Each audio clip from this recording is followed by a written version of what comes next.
नमस्कार, मैं हूं दिबांजलि मोइत्रा। भारत और चीन के बीच सीमा विवाद गहराता जा रहा है। ये विवाद सोमवार को हिंसक झड़प में बदल गया और भारत के 20 जवान शहीद हो गए।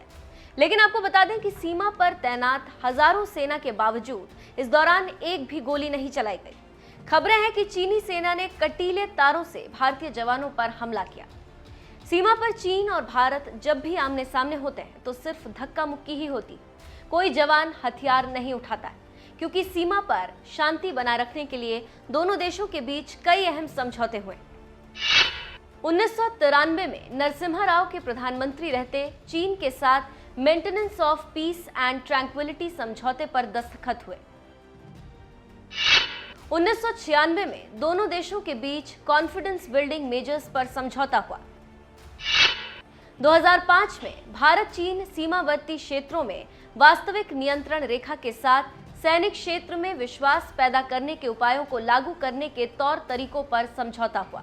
इन तमाम समझौतों का उद्देश्य सीमा पर शांति बहाल करना ही था, जिसे आगे बढ़ाते हुए साल 2013 में मनमोहन सरकार ने भी चीन के साथ बॉर्डर डिफेंस कोऑपरेशन एग्रीमेंट पर दस्तखत किए, जिसमें कई प्रावधान। बीडीसीए के मुख्य प्रावधान: भारत चीन सीमावर्ती क्षेत्रों में वास्तविक नियंत्रण रेखा के बारे में आम सहमति न होने वाले क्षेत्रों में एक दूसरे के गश्ती दलों का पीछा नहीं करने की सहमति। किसी पक्ष की कोई गतिविधि के बारे में शंका होने की स्थिति में दोनों पक्षों को अन्य पक्ष से स्पष्टीकरण मांगने का अधिकार।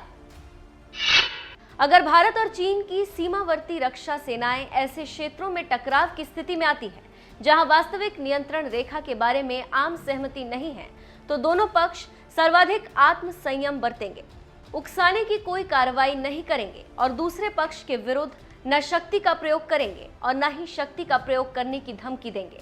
एक दूसरे के साथ विनम्रतापूर्ण व्यवहार करेंगे और गोलीबारी या सशस्त्र संघर्ष का परिहार करेंगे।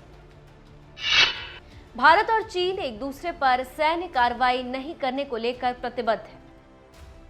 भारत और पाकिस्तान की सीमा पर अक्सर फायरिंग की खबरें आती हैं और आए दिन दोनों पक्षों के जवान भी मारे जाते हैं, जबकि चीन के साथ तनाव होने के बावजूद बात हाथापाई से आगे नहीं बढ़ती। बताते हैं 1975 में आखिरी बार भारत और चीन के सैनिकों के बीच गोली चली थी। इसमें कोई नुकसान नहीं हुआ था, मगर इसके बाद से अब तक कोई ऐसी घटना नहीं हुई।